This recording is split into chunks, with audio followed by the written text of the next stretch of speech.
sila ron eh. Dapat ibigay nila sa iba eh.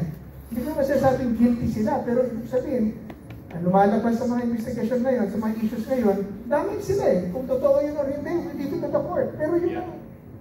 Tama si Chairman Beligaya. Yan ang posisyon na ng PDP.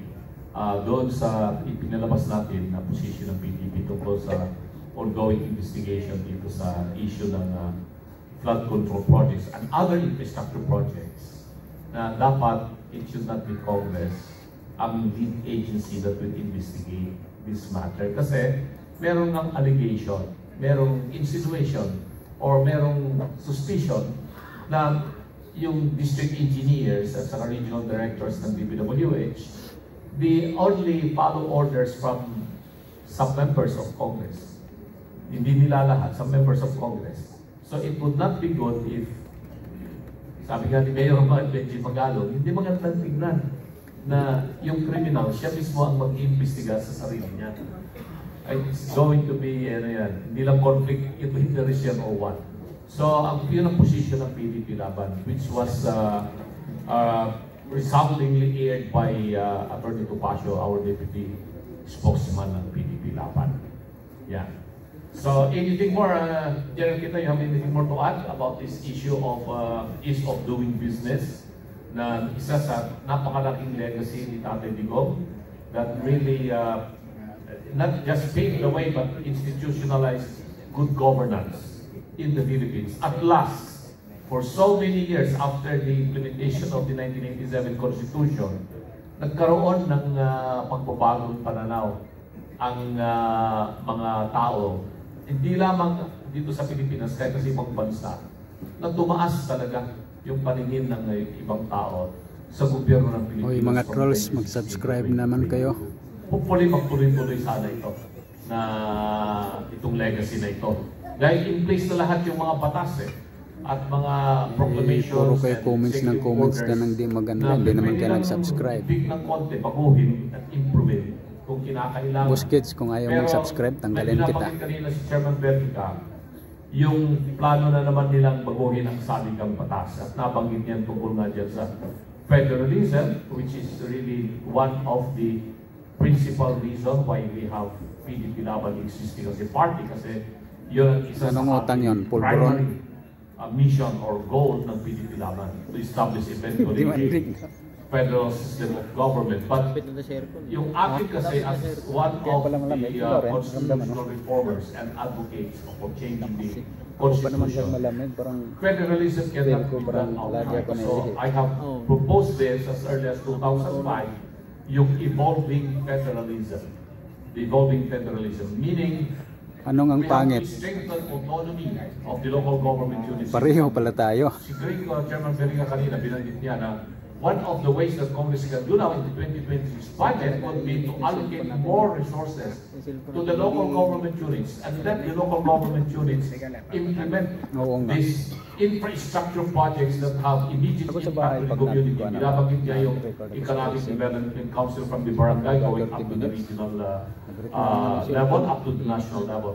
That is the meaning of autonomy.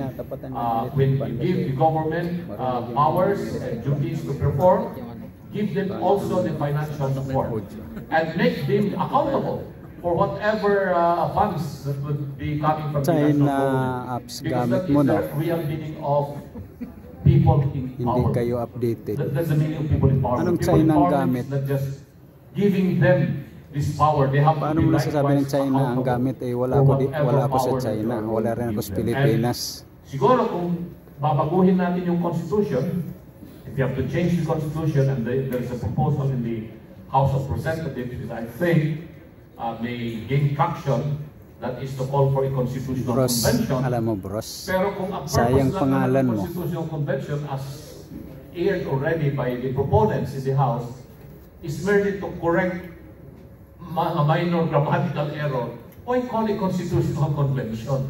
Kaming mga lawyers, pag sinabi mong constitutional convention yan, you're talking of complete overhaul revision of the Constitution, more particularly touching on the, not just the economic provisions, not just on Bros, titigan mo nga siya, rights provision, but si Atty. Lambino. structure of government. the structure of government. Because that is the very reason why you are going to call a constitutional convention. Pag nagagastos ng bilyong-bilyong piso sa election pa lang ng CONCON delegate and in the operation of the CONCON acting as an assembly to draft the constitution to be ratified by the people in the plebiscite, that would entail the government enormous sum of money in order to come up with a draft constitution. Kung ang babaguhin mo lang, explain mo lang yung fourth reading. Okay, i-correct mo lang yung mga grammatical errors sa mga sentences ng constitution. I don't think it's worth going to a CONCON if the purpose is only that one. Unless, ito yung unless, there is a hidden agenda. What is the hidden agenda? Is it an agenda that they will perpetuate themselves in power beyond 2028? Yes. That is something that we are going to take a look at. Okay. So anything more? Wala nang masasabi. So, Attorney Lloyd, isa pa. Yeah.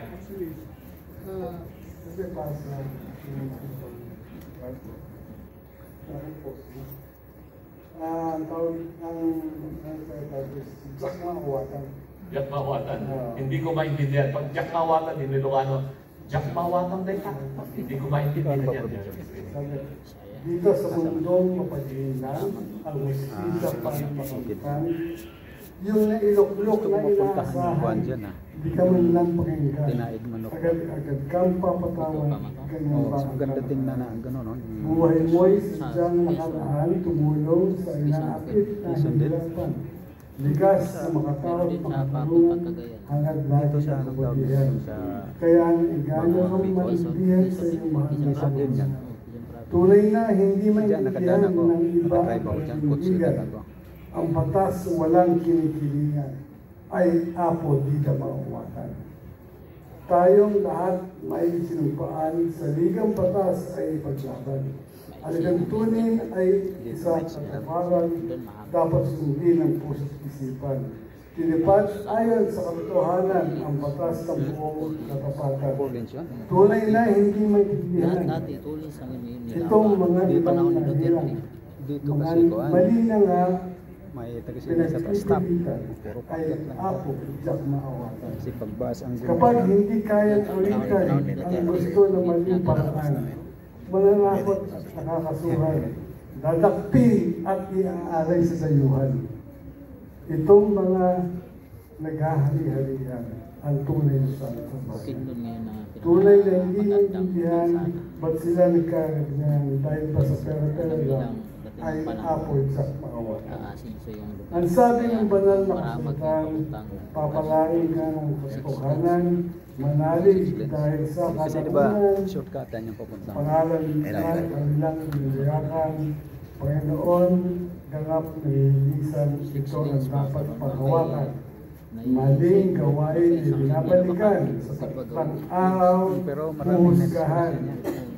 Doon sa apoy na dagat-dagatan, sisigaw sila ng Jack Mawatan. Yan, palapakan natin yung magandang buwan na binigkas ni Attorney Bigas. So, palapakan natin itong ating mga panelists na nagbayag sa atin about good governance, ease of doing business, at saka about anti-corruption drive. Yan. Si Chairperson Asta naman. Pakinggan natin. Nagpapasalamat ako sa iyo kasi